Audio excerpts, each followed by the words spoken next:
अस्सलामुअलैकुम, आप देख रहे हैं प्रोग्राम हर जाविये से। मैं हूं आपके साथ शुमाइला हैशर। नाज़रीन, इंतहा पसंद दहशतगर्द इसराइल अपनी औकात से बाहर हो गया है।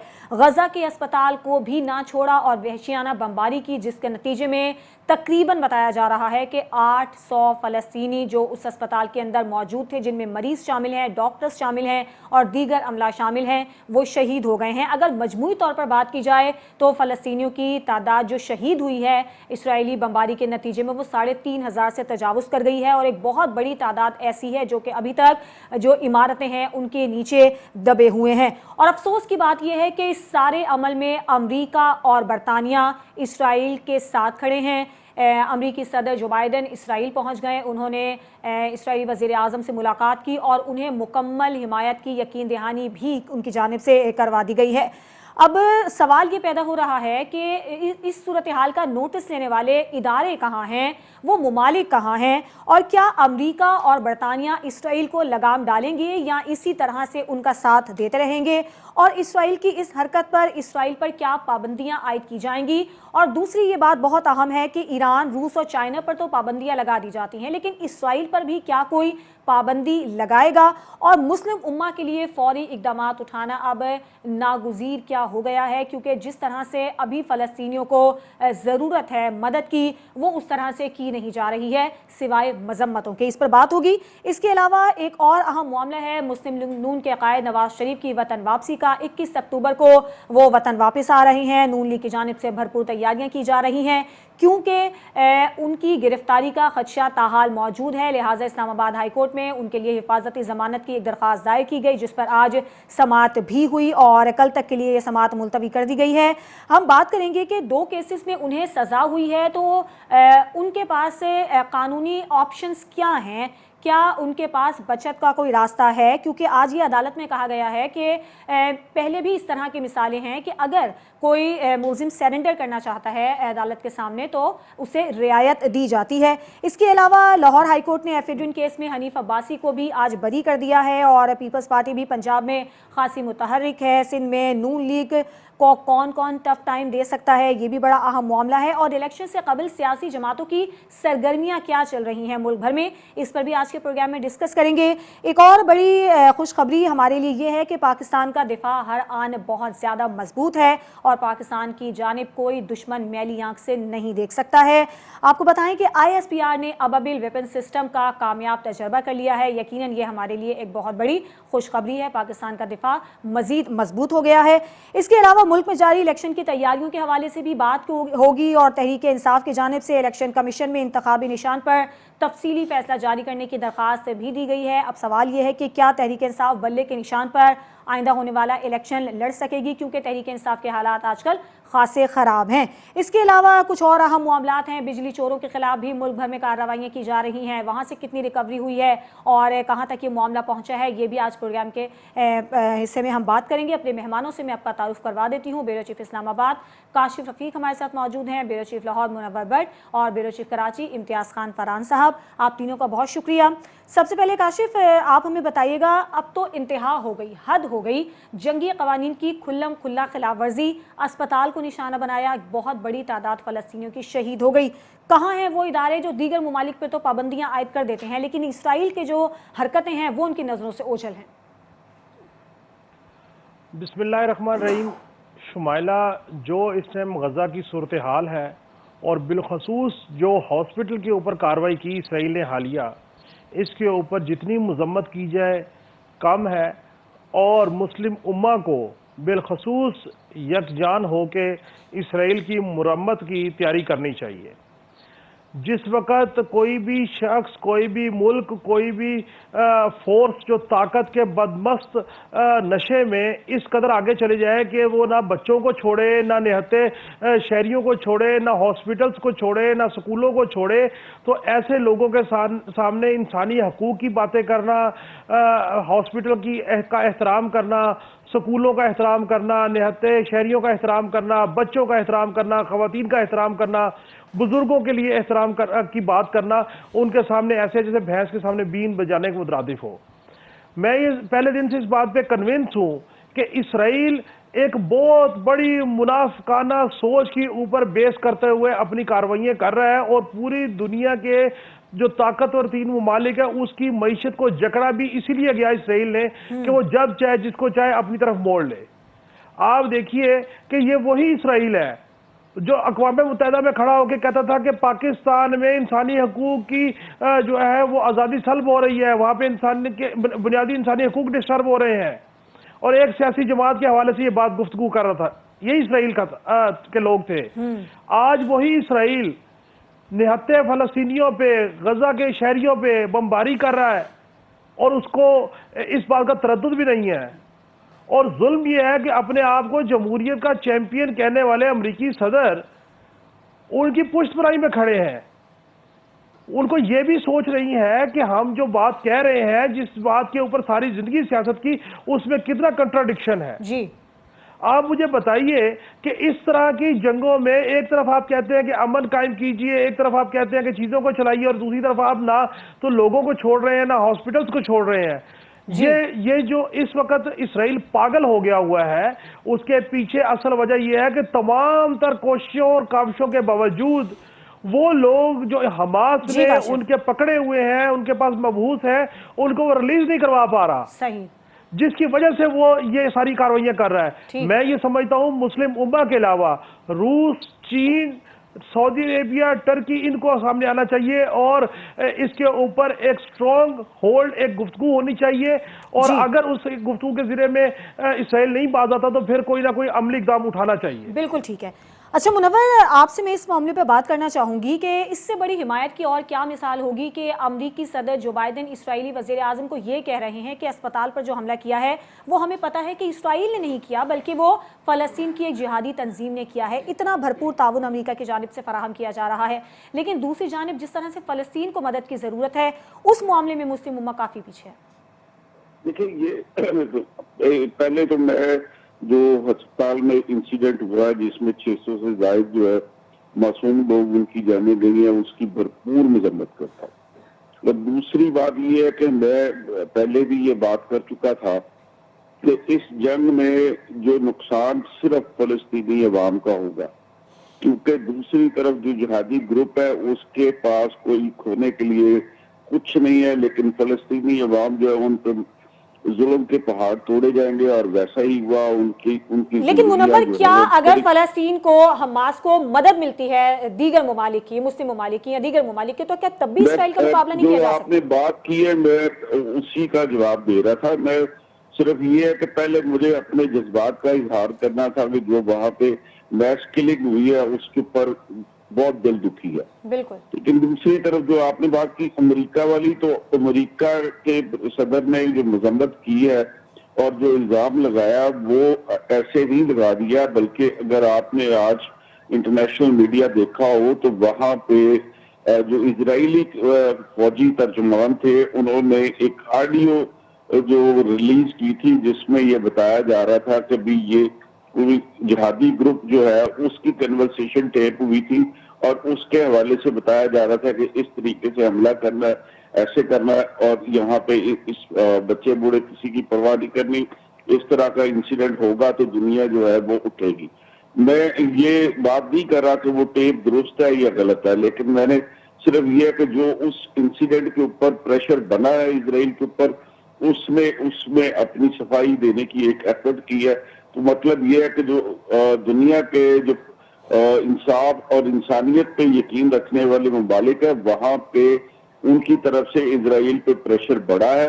उनकी जो चीजें थी वो थोड़ी सी उसके ऊपर वो तहफ़्फ़ुज़ात भी है, और कनाडा जैसे मुल्क जिसने कभी इसराइल की मुखालफत नहीं की, इस इंसिडेंट के बाद जस्टिन ट्रूडो जो प्राइम मिनिस्टर है उन्होंने इस वाक़े की न सिर्फ मजम्मत की है बल्कि उन्होंने इसराइल से ये बात भी की है कि अस्पतालों के ऊपर कभी जंग में भी हमले नहीं होते, तो ये वाला इंसिडेंट बहुत जो गलत हुआ है, तो इसके ऊपर उनकी मजम्मत आई है। यूरोपीय यूनियन ने भी इस बात पे तहफ़्फ़ुज़ात का इजहार किया, और इवन अमेरिका ने भी, प्रेसिडेंट बाइडेन ने भी इस बात का इजहार किया कि अस्पताल पे हमला जो है हम उसकी मजम्मत करते हैं। उन्होंने इस बात का इंडिया नहीं दिया कि वो हमला किसने किया, उन्होंने इस हमले की मजम्मत किया। और मैं पहले भी ये बात कर रहा था और अभी जी फिर वही मुनव्वर। बात कि इस में सबसे ज्यादा नुकसान उठाने वाले जो लोग होंगे वो अवाम होंगे, ठीक। फलस्तीन का खिता।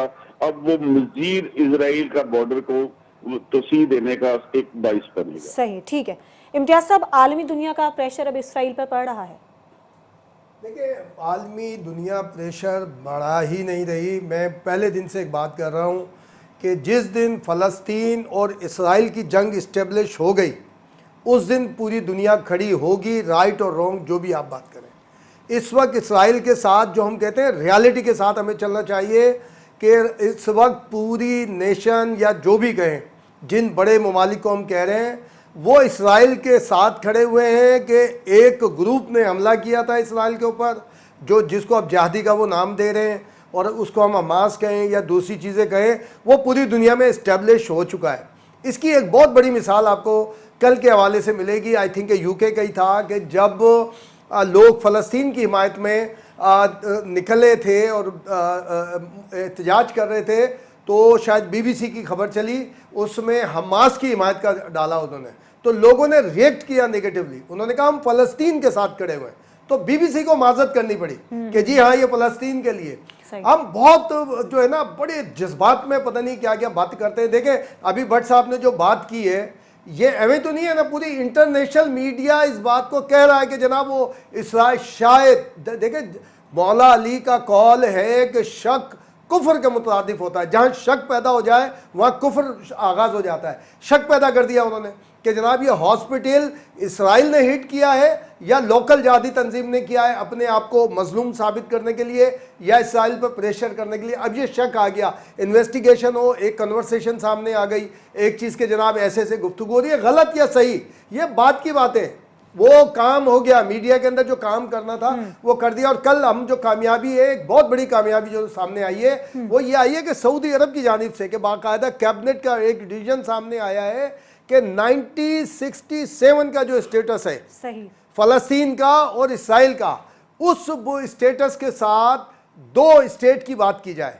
कि इसराइल के साथ साथ फ़लस्तीन को भी तस्लीम कराने की बात की जाए, और जिसमें यह कहा गया है कि दारुल हुकूमत फ़लस्तीन का बैतुल मुक़द्दस को वो किया जाए, एक्सेप्ट किया जाए। देखिए, ये बहुत बड़ी कामयाबी है। अब यहाँ पर भी हम इसके ऊपर ऐसे ऐसे मंतिक दलाइल हो जाएंगे कि फ़लस्तीनी अपने हक से पीछे कभी नहीं हटेंगे। ये ऐसा नहीं होता, हर चीज़ को एक एहतियात के साथ, हिकमत के साथ आगे बढ़ना पड़ता है आपको। और ये सारी चीज़ अगर ये सऊदी अरब की जानिब से अगर इस किस्म की डिमांड आई है तो हमें कम से कम उस पर गुफ्तगू करनी चाहिए। ये बिल्कुल सही बात है भट्ट साहब की कि जब इसराइल पे हमला हुआ है, जब उसकी जो 70 साल की हिस्ट्री है उसमें उसने अपनी मुमलिकत को बढ़ाया है, ठीक है, कम नहीं हुई है वो मुमलिकत। और अभी भी जो गाजा की पट्टी के ऊपर उन्होंने कहा जी निकले यहाँ से, और वो उस पर कब्जा करने की एक वो है। तो मैं पहले दिन से हम ये कह रहे हैं कि एक जो है हिकमत के साथ आगे बढ़ा जाए और मामलात को सही अंदाज में दुनिया को मलाइन करने के बजाय अपनी एक अच्छी स्ट्रेटेजी और मनसूबाबंदी करनी चाहिए। एक ब्रेक का वक्त हुआ है, ब्रेक के बाद जब हम वापस आएंगे तो नवाज शरीफ 21 अक्टूबर को वतन वापस आ रहे हैं, उनके पास जो कानूनी तौर पर ऑप्शंस क्या हैं और क्या अब भी उनकी गिरफ्तारी का खदशा मौजूद है, इस हवाले से इस्लामाबाद हाईकोर्ट में आज समाअत भी हुई है। इस पर बात होगी एक ब्रेक के बाद।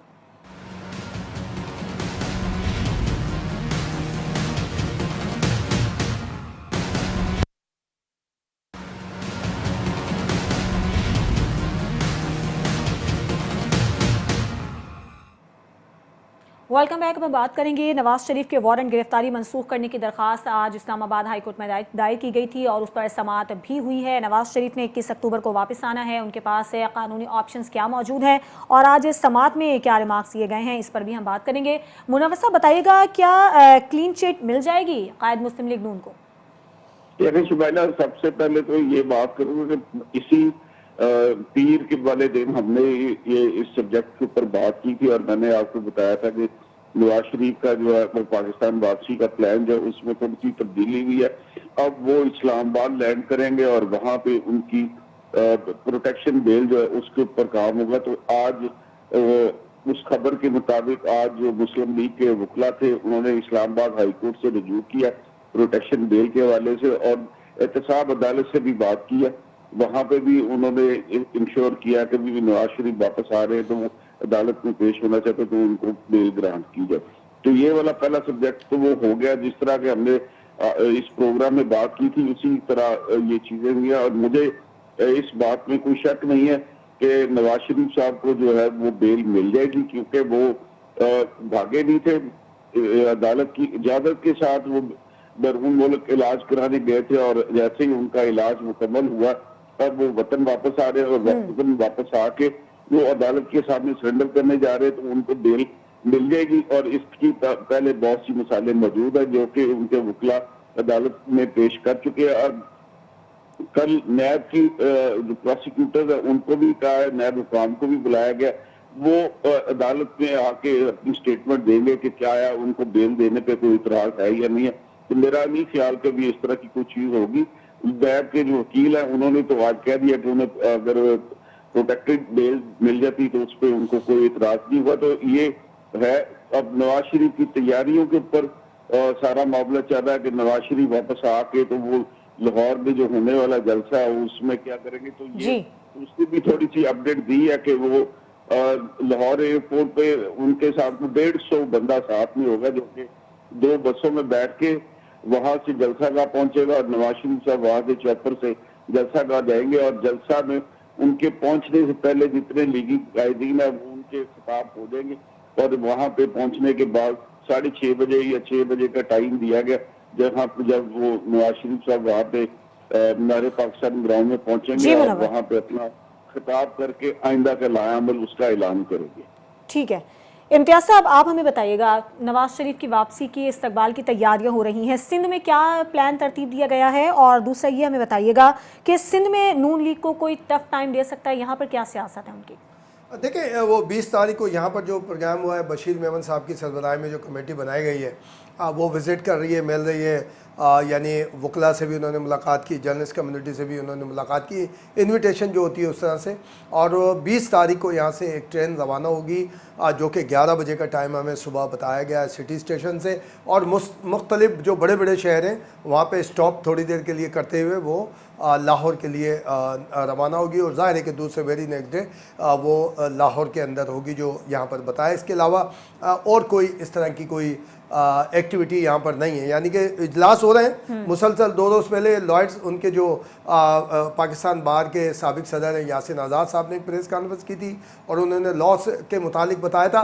और जो हम 2 दिन से लॉयड्स कम्युनिटी से हमारे कोर्ट रिपोर्टर गुफ्तगू कर रहे हैं और जो हम ऑन एयर भी कर रहे हैं न्यूज़ 1 के ऊपर, उसमें मिले जुले आ रहे हैं, जो कि जनाब हो भी सकती है, नहीं भी हो सकती। क्योंकि एक केस है जिसके अंदर एप्स काउंटर वाला मामला आ रहा था, तो उसमें है कि विड्रॉ। बाकी दूसरा जो केस है जिसमें उन्हें सज़ा याफ्ता है, सज़ा मिली हुई है, उसमें तो 100% अदालत की इजाज़त से गए थे, अदालत के अंदर आकर उन्होंने सरेंडर करना है। ये 2 आरा पाई जाती हैं। लेकिन जो आज इस्लामाबाद कोर्ट में हुआ, कल हेयरिंग है, तो स्ट्रेटजी यही है कि कल 19 तारीख है, कल इस्लामाबाद हाई कोर्ट से अगर कोई नहीं हुआ तो सुप्रीम कोर्ट के पास एक मौका है फिर लॉयर्स के कि अगर कोई और दूसरा कोई फैसला आता है तो सुप्रीम कोर्ट के पास 20 तारीख ऐसी है कि जहां पर मौका है कि अपील के ऊपर दायर करने का। पुराने बिल्कुल रेफरेंसेस मौजूद हैं और ये जो मुस्लिम लीग नून के अगेंस्ट राय रखते हैं वकला, उनकी भी ये राय है कि भाई है, यानी इसकी दलाइल मौजूद है और दलील भी मौजूद है। और एक सबसे बड़ी दलील तो ये है कि जो वो बाद में वो कहते हैं कि उसका काम होगा, अभी तो सिर्फ ये कि प्रोटेक्टिव बेल वाला है कि सुप्रीम कोर्ट ने जो इफ्तिखार चौधरी साहब की सरबराही में एक फुल बेंच ने इनकी अपील 7-8 साल के यानी मुद्दत गुजर जाने के बाद सुनी थी और उसमें डिसीजन ये आया था कि भाई सुप्रीम कोर्ट है वो फैसला कर सकती है। और बहुत सारे एविडेंस आए, यानी मरियम नवाज साहिबा, कैप्टन सफदर उसमें रहा हो चुके हैं जो कि इससे इंटरलिंक केस है, उसमें एक्विट हो चुके हैं, उसकी वजह से भी केस हुआ है। अरशद जो जज साहब थे उनकी वीडियो ऑडियो भी अवेलेबल है और इसके अलावा भी एविडेंस है। और मजबूरी तौर पर ये, बाकी तो भट्ट साहब ने बता दिया कि और लेकिन ये सियासतदानों को शुमाइला इस तरह से इम्तिहान में हमें नहीं डालना चाहिए। दुनिया में कहीं नहीं डाला जाता। ट्रंप भी देख लें, अमेरिका में ट्रंप के ऊपर भी बहुत इल्जामात है। महातीर मोहम्मद साहब को जो हम कितना वो जबरदस्त है, उनके हवाले से भी बहुत सारी चीजें होती है, आप उन्हें काम करने दें और वो एक दूसरे का मुकाबला करें। चाहे पीटीआई के चेयरमैन हो, नवाज शरीफ हो, जरदारी हो, बिलावल इम्तियाज भुट्टो, साहब। मरियम नवाज, इनको आपस में पॉलिटिक्स करने दें, ठीक इमर्ज है। होके सामने आएंगे सियासत तो सारे। इसी तरह चलेगी। काशिफ से बात करेंगे। काशिफ बताइएगा, आप शहर इक़्तिदार में हैं, क्या कानूनी माहिरीन बताते हैं, कानून में क्या रुकावट है उनकी वापसी में और ऑप्शंस क्या है नवाज शरीफ के पास? बिल्कुल शुमाइला, बिलाशुबा नवाज शरीफ साहब डील करके गए थे, भाग कर नहीं गए थे, और बाइल्फाज खुर्शीद शाह साहब रेड कारपेट डालकर उनको वापस लाया जा रहा है, तो रुकावट तो कोई भी नहीं है। वकला आज हाई कोर्ट गए हैं, आज उन्होंने कल कमेंट्स मांगे हैं, और बज़ाहिर जो मूड लगता है अदालत का, जो नून लीग के वकला से बात हुई है, जो बज़ाहिर ऐसा लगता है कि उनको प्रोटेक्टिव बेल मिल जाएगी। प्रोटेक्टिव बेल जो है वो कितने दिन की मिलती है, और उसके बाद दोबारा उनको जाके उन कोर्ट्स में जहाँ पे उनके केसेस हैं, जहाँ से वो एब्सकॉन्डर है और जो उनका कानूनी स्टेटस है, उनको वहाँ जाके अपने आप को सबमिट करना पड़ेगा। वो कोर्ट के सामने जाके करे, वो दोबारा जेल में जाके अपने आप को सबमिट करे, वो एक प्रोसेस, कानूनी प्रोसेस शुरू हो जाएगा। तोशा खाना का केस भी उनका चल रहा है, वो गाड़ियों शाड़ियों वाला, देखिए उसके ऊपर भी क्या बनता है। मुद्दा ये है ही नहीं। हमने कब कहा कि नवाज शरीफ साहब सियासत ना करें? किसने कहा कि नवाज शरीफ साहब को सियासत से रोका गया? नवाज शरीफ साहब तो खुद तबीयत खराब थी तो इलाज करवाने बाहर गए थे। हमारे लोगों के याददाश्त जो है वो शायद कमजोर हो जाती है, या हम जज्बात में बह जाते हैं। किसी ने नवाज शरीफ साहब को सियासत से नहीं रोका था, किसी ने नवाज शरीफ को वतन वापस आने से नहीं रोका था। नवाज शरीफ साहब माहौल साजगार होने का इंतजार कर रहे थे, ये हकाइक है। डील करके बाजवा साहब से और फैज साहब से बाहर गए थे चेयरमैन तहरीक इंसाफ की परमिशन से, ये हकीकत है। अब वो वापस आ रहे हैं, अपने आप को कोर्ट के सामने सबमिट करें। इस मुल्क का एहसास है, 3 दफा प्राइम मिनिस्टर बन रहे हैं, वजीर खजाना पंजाब के रहे हैं, वजीर आला रहे हैं, उनकी एक लॉन्ग पॉलिटिकल हिस्ट्री है। उनको आना चाहिए, सर्व करना चाहिए। अल्लाह करे वो यहाँ पे आए, अवाम के हालात बेहतर हों। लेकिन अगर अवाम के हालात बेहतर करने की विल हो तो ऐसी हुकूमतें ऐसे सेटअप भी विल इस करके और अवाम के हालात बेहतर कर सकते हैं, जैसे कि मौजूदा निगरान हुकूमत है। पेट्रोल भी नीचे आ गया, डॉलर भी नीचे आ गया, सोना भी नीचे आ गया।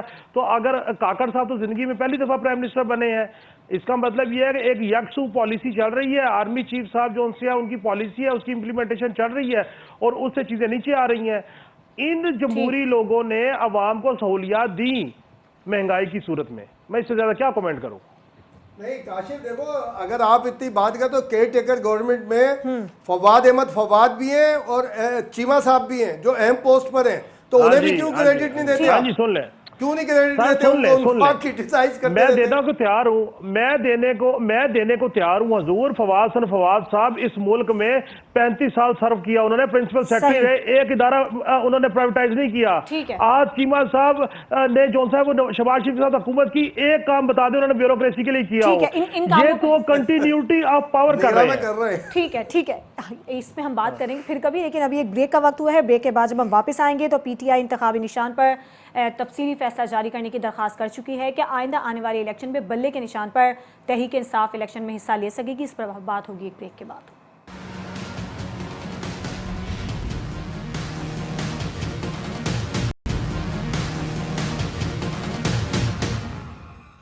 Welcome back. अब हम बात करेंगे पाकिस्तान के दिफा के हवाले से, जो कि मज़ीद मजबूत हुआ है। अब अबील वेपन सिस्टम का कामयाब तजर्बा किया गया है, और दूसरा ये कि तहरीक इंसाफ, आपको लगता है कि बल्ले के निशान पे ही जो है वो आइंदा इलेक्शन लड़ेगी? इस हवाले से कुछ आपकी राय? चाहिए, बिल्कुल लड़ना चाहिए, लेकिन बस एक मामला आएगा कि चूंकि उनका जो चेयरमैन है वो डिस्क्वालीफाई है फिलहाल, इस वजह से कि वो कन्विक्टेड है, वो भी उनकी सूरत हाल है। उनकी डिस्क्वालिफिकेशन जो लेजिस्लेशन हुई है 5 साल वाली, वो ज़ाहिर का भी है, लेकिन चूंकि कन्विक्टेड है, सिर्फ स्टे हुआ है उनकी सज़ा के ऊपर, तो लॉ के मुताबिक तो वो ज़ाहिर का उनको लीडरशिप से हटाना होगा। बिल्कुल उसी तरह जैसे नवाज शरीफ को हटाया गया था, और आपको याद होगा सेनेट में उनकी तरफ से टिकट जारी किए जा चुके थे, मगर जब उनको चेयरमैनशिप सदारत से हटाया था, वो तब्दील हुई थी, तो उनके नुमाइंदों ने बग़ैर यानी आज़ाद कैंडिडेट के तौर पे हिस्सा लिया था। अब ऐसी कोई सूरत आ जाए तो वो अलहदा चीज़ है, वरना तो ज़ाहिर के लीडरशिप को चेंज होना पड़ेगा। टिकट जो इशूइंग अथॉरिटी होगी, जो लीडरशिप होगी, उसके करना पड़ेगा। तो शायद ये मामला नहीं होना चाहिए, भले क्यों नहीं होना चाहिए, लेकिन माजी में जो देखे ना, बहुत सारी बातें में बार बार करनी पड़ती हैं, हवाले देने पड़ते हैं। अभी जैसे काशिफ कह रहे थे कि जी वो इलाज करा भेजा गया था इलाज के लिए, कैबिनेट का डिसीजन मौजूद है, फुल कैबिनेट जिसको चेयर किया था प्राइम मिनिस्टर ने, पीटीआई के चेयरमैन ने, और पीटीआई की हेल्थ जो मिनिस्टर थी उन्होंने उसके ऊपर रो रो के वो दी थी। जो खुद पीटीआई के चेयरमैन कहते हैं, शीरी मज़ारी साहबा जो ह्यूमन राइट एक्टिविस्ट है और उस वक्त ह्यूमन राइट्स की मिनिस्ट्री थी उनके पास, रो रही थी वो खुद कहते हैं, अदालत में खुद उन्होंने कहा जाने दें। और लेकिन अच्छा हुआ उस वक्त भेज दिया शुमाइला, जो एक कंपेन चलने जा रही थी, जो इस्टेब्लिश हो चुकी थी और प्रूफ हो चुकी थी कि नवाज शरीफ को खुदा न खास्ता जहर दिया जा रहा है उसके अंदर, उसकी वजह से उनकी सेहत बड़ी तेजी के साथ गिर रही है, जिसका खदशा आज पीटीआई के चेयरमैन और उनकी एहलिया साहिबा जो ये इल्ज़ाम लगाती हैं कि जहर दिया जा सकता है, वो खुद पीटीआई के चेयरमैन कई दफ़ा कह चुके थे कि जी क्या किया जा कि जहर दिया जा सकता है, ऐसा जहर मौजूद है कि चप्पल में कोई पहन ले तो उसको, तो ये सारी चीज़ें उनकी नॉलेज में कैसे हैं? तो ये सारे बहुत सारी है कि उन्हें भेजा गया था और पाबंदी भी लगाई गई थी उनके ऊपर पाबंदी भी लगाई गई थी कि सियासत नहीं कर सकते, सारी चीज़ें वो हो रही है। और जहाँ तक ये बात है, जब ज़िया साहब का दौर था उसके बाद पीपल्स पार्टी जिन मराइल से गुजरी है, तलवार के निशान पे आज तक पीपल्स पार्टी इलेक्शन नहीं लड़ पाई। हालांकि दो है peoples party, Pakistan peoples party है और एक है पाकिस्तान पीपल्स पार्टी पार्लियामेंटेरियन का तीर निशान है पाकिस्तान पीपल्स पार्टी, जिसके बिलावल भुट्टो चेयरमैन है, उसका तलवार है। ठीक है, तो ये सारी चीजें अब में रियलिटी से आगे होना चाहिए, बल्ले का निशान होना चाहिए, क्योंकि वो अवाम का एक ज़ाहिर के जो पसंदीदा है उन्होंने 2018 में, और उसके अलावा हर इलेक्शन में बल्ले का निशान आया है। इस पे मुनव्वर साहब का मौक़िफ़ लेंगे। जी मुनव्वर साहब। जी, मैं बिल्कुल ये समझता हूँ कि इस तरह की पाबंदी नहीं होनी चाहिए, और मुझे इस बात का गुमान भी है कि पाकिस्तान तहरीके इंसाफ को बल्ले के निशान पे इंतखाबात लड़ने की इजाजत मिल जाएगी। और ये इसी तरह ही होता है, ये सियासत में ऊंच नीच आती रहती है, कभी कोई पार्टी पॉपुलर होगी, कभी दूसरी पार्टी पॉपुलर होगी, तो ये वाले मामला तो चलते रहते हैं, ये परफॉर्मेंस बेस होते हैं। इसमें कभी जो पार्टी अपने वादे जो अवाम के साथ किए होते हैं उनको पूरा कर दे तो फिर उनको अगला टर्न्योर की बेटा मिल जाती है, लेकिन अगर किसी जगह पे अवाम मुतमईन ना हो हुकूमत की कारकर्दगी तो वो वोट के जरिए अपना फैसला सुना देते हैं। यहाँ पे मैं पहले दिन से ही ये बात कर रहा हूँ कि जोर जबरदस्ती और कानून के जरिए किसी भी जमात को कलअदम करार देना ये मुनासिब बात नहीं है। अवाम अपनी जगह पे होती है, अवाम बेहतर जज है, अवाम को फैसला करने दे। अगर किसी की कारकर्दगी खराब है तो हम अवाम उसको रिजेक्ट कर देगी, और अगर किसी ने परफॉर्म किया तो अवाम उसको वोट देके अपना मैंडेट दे देगी और वो पावर में आ जाएगी। लेकिन जिसकी जमात के पास जो भी इंतखाबी निशान है उसको मिलना चाहिए, ये उसका आईनी और कानूनी हक भी है। और मैं इस बात की सपोर्ट करता हूँ कि भी पीटीआई को वो बल्ले के निशान पे इलेक्शन लड़ने की इजाजत मिलनी चाहिए। ठीक है। अच्छा काशिफ, आपके पास एक खास स्टोरी है, वो क्या है? शुमाइला, जो तमीराती सनत है हमारी 70 अलाई इंडस्ट्री उसके साथ मुंसलिक है, यहाँ पे एक ऐसा पाकिस्तान में कार्टेल है जिसको आज तक किसी ने हाथ नहीं डाला।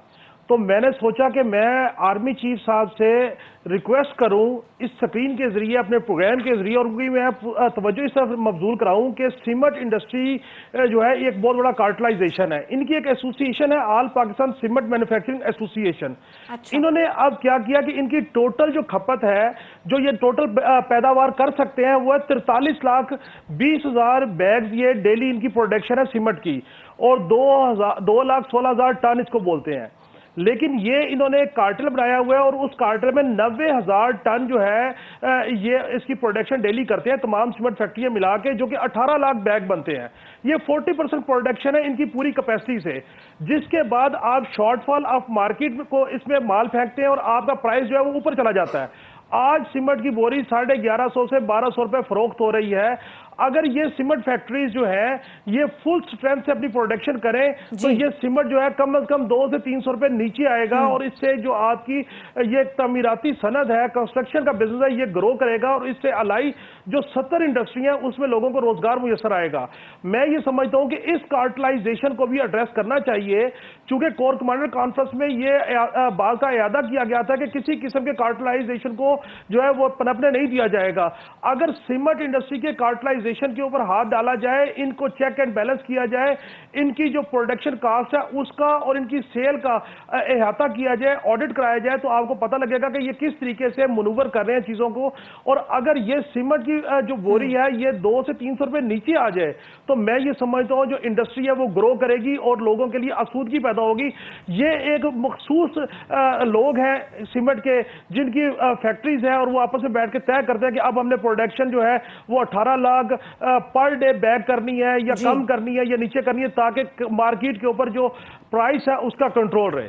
तो मैं ये समझता हूं कि इसके ऊपर भी आर्मी चीफ साहब को देखना चाहिए कि ये जो कार्टेल है ये किस तरीके से जो कंस्ट्रक्शन की इंडस्ट्री है उसको ये मैनेज करता है, किस तरीके से उसके अंदर प्रॉब्लम क्रिएट हो रहे हैं जिसकी वजह से लोगों के रोजगार, एक तो पहले महंगाई से तंग है, उसके बाद ये जो मजदूरी करने वाले लोग हैं वो किस और तरीके पूरी से तामीराती सनत इससे मुतासर हो रही है। सिर्फ 30 सेकंड में इसमें ऐड करूंगा काशिफ का कि ये इस वक्त कराची पोर्ट के ऊपर लाखों टन गंदुम आई है। एक्सेल लोड के नाम के ऊपर एक गंदुम माफिया इस बात को इस्टेब्लिश कर रही है कि एक्सेल लोड पे जो पाबंदी एक लगी है जो कानून के मुताबिक कि उसकी वजह से ज़्यादा लोड लेकर नहीं जा रहे तो गंदुम की कीमत में इजाफा, और इसी तरह ये सरिया माफिया भी जो कर रही है जिसके खिलाफ थोड़े अरसे पहले आबाद ने एक्शन लिया था तो कई हज़ार रुपए टन कीमत गिरी थी। तो ये दो चीज़ें भी आर्मी चीफ साहब को जो हमारी जो उन्होंने सिस्टम बनाया है उसको ऐड करना चाहिए। ठीक है, आप तीनों का मैं बहुत शुक्रिया अदा करना चाहूँगी। प्रोग्राम का वक्त बिल्कुल ख़त्म हो गया है और बात बिल्कुल ठीक है, अगर इन माफियाज के खिलाफ भी भरपूर कार्रवाई की जाए तो हालात मज़ीद बेहतर हो सकते हैं, मईशत को सहारा मिल सकता है। आज के प्रोग्राम से इजाज़त दीजिए, अल्लाह हाफ़िज़।